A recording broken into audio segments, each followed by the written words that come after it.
Good morning, everybody, and welcome back to A Man, a Van, a Plan. And today we're going to be doing some work on the ceiling. I've got some 10-foot tug and groove planks here. I'm going to hit these with some mineral spirits and then stain them. So the purpose of the mineral spirits is just to knock the dust off.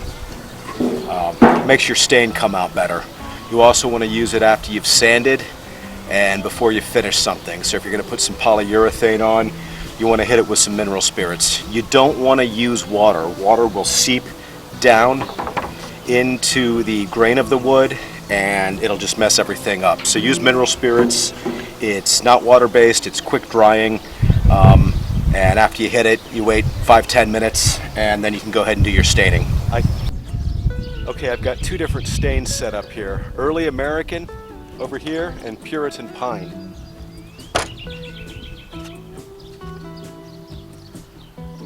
The interior is going to be a lot of white, so I think I'm going to go with a little darker ceiling.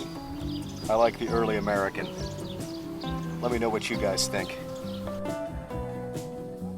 There is a bit of an art to staining. This particular product that I'm using is a wipe-on stain. So what I've done is I've donned a glove, I'm using a clean rag, and I'm covering all the areas that might show with stain. The last thing I do is take that rag and wipe the entire surface of the piece of wood down to even out any areas that have heavy or light stain. Okay, I've got the ceiling boards finished. I went ahead and threw 2 layers of stain on them this time. I did 1 layer at first. I thought it seemed just a little light. The interior is going to be pretty white, so I want something darker up on the ceiling to help contrast. But I think they're going to look great. All right, next on the agenda is to pull down all the overhead cabinets and then finish putting up my roof supports. I've got just a couple more I need to glue in. Earlier I fastened up all the supports that I could here on the ribs of the roof, but I have a few more that I have to actually glue in. But all these overhead cabinets are going to come down and I will probably start gluing those up as I let the glue dry on the roof supports that I have to glue in. As you're watching this video, you're going to notice that the overhead cabinets appear to be in various states of completion, and that's because they are. I shot this video over the course of several days. With any van build, you end up going back and forth between projects. So on this particular day, I went ahead and I stained all of my pine tongue and groove ceiling boards, and then I took the overhead cabinets down. After that, I took the cabinets apart, I glued them up, I used pocket screws to fasten them together, and actually got a couple of coats of paint on several of them. But you will see that in another video. That's not for today. Next on the docket is to install this roof. Now this is going to be a lot of moving between different disciplines, moving between carpentry, electrical, insulation. I've got all my insulation cut out for the roof, but they're all just sitting up here.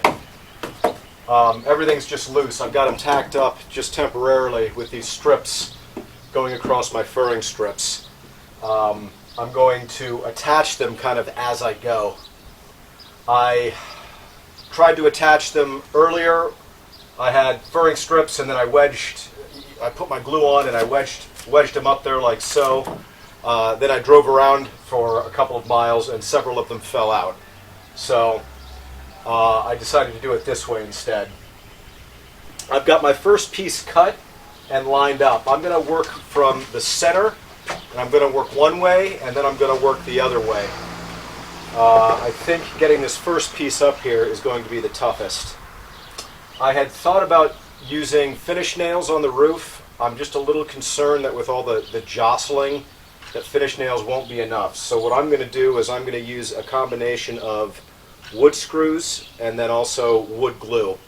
And I think with the glue and the screws, that should be plenty enough to hold it up and keep the ceiling from coming down after years and years and miles.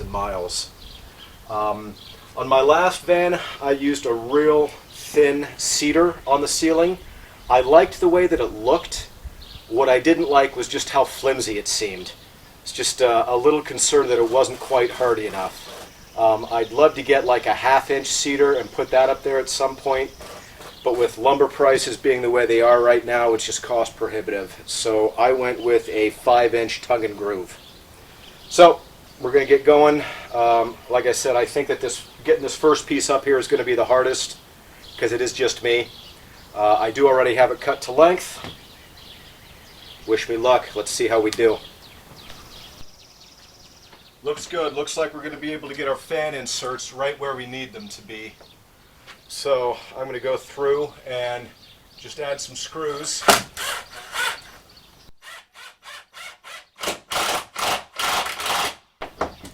Onto all of our furring strips. There is something that I didn't get on video that is kind of important. Before I put this first board up, I snapped a chalk line on the roof supports right in the center of the van so I would know exactly where to hang my first board. All right, I've got a bit of a warped board right here. I need to squeeze these together. Fortunately, I'm only one person, so I can't squeeze them together and screw in at the same time. So what I'm going to do is I'm going to use my clamp here to squeeze it in to place. Right there, perfect. And now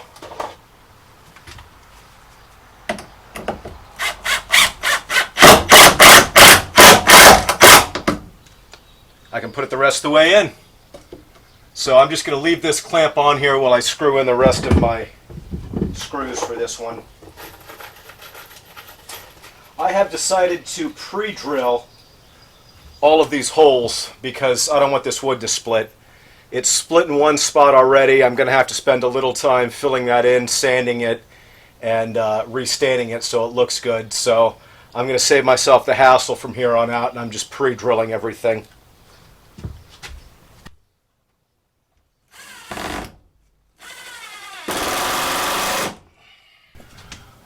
Alright, I'm running up against another issue here for this piece.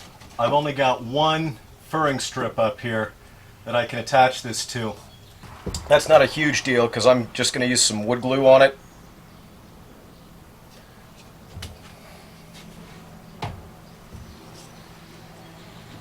Put it up there, line it up.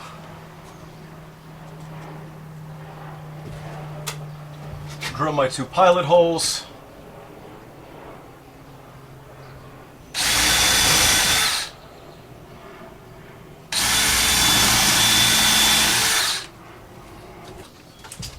And then throw my 2 screws up in there. For those who are concerned, the area around the fan did get insulated. I pulled the insulation out while I was installing the ceiling. Then as the ceiling went up, I was sticking the insulation back in and also filling it in with Great Stuff crack filler. So between the wood glue and the screws, that's not going anywhere. Honestly, I probably just could have used one or the other, but I want to make sure it's going to stay up. Now we're going to start getting into some fun. So I've got the ceiling laid out. I'm moving, I'm grooving on that. But on this one right here, this is the one where we're going to start to put in our overhead lights. I consulted my wiring diagram that I made a while ago. I don't know, 3 weeks ago when I was doing the wiring. And it calls for 4 lights down this section of board, and then on the other side, a matching 4 lights over there. I didn't get any footage of me drilling out the tongue and groove ceiling pieces for the lights. So what I'm going to show you instead is this piece of footage.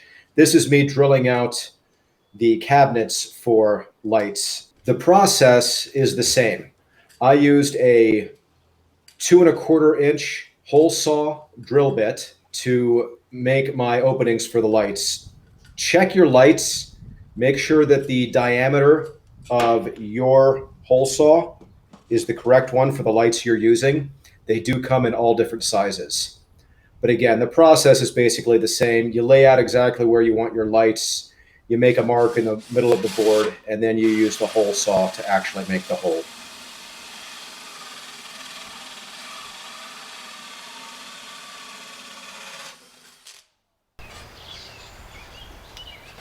Well, as you can see, the ceiling's coming together and the lights are in. When you're hanging the ceiling, you've got to keep going back and forth between electrical and carpentry. It's just kind of the nature of the beast. You've got to make sure you lay out for your lights, and then, before I get the rest of the ceiling up over here, I got to make sure all the lights are wired up. I've got to make sure they're wired up properly and running. I've just got the end of this run temped in down to a 12-volt battery down here. But this is direct current, so it's not going to shock you. So you can wire things up without worrying about that. I've just got these little butt splices that I'm using to wire up the lights. I was talking to you guys and didn't realize I was wiring this wrong.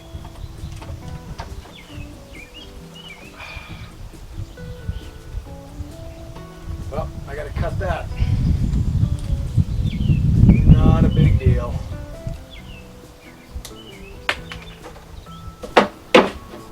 Things kind of go together quickly because it's such a small space, but it seems like just about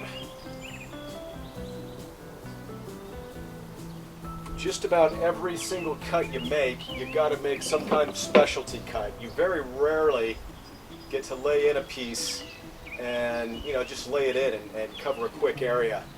You've got to do some cutting, cutting out for the fans, drilling out for the lights. The edges of the van are rounded, so you've got to make specialty cuts there.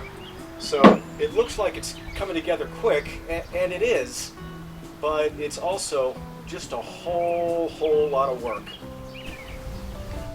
All right.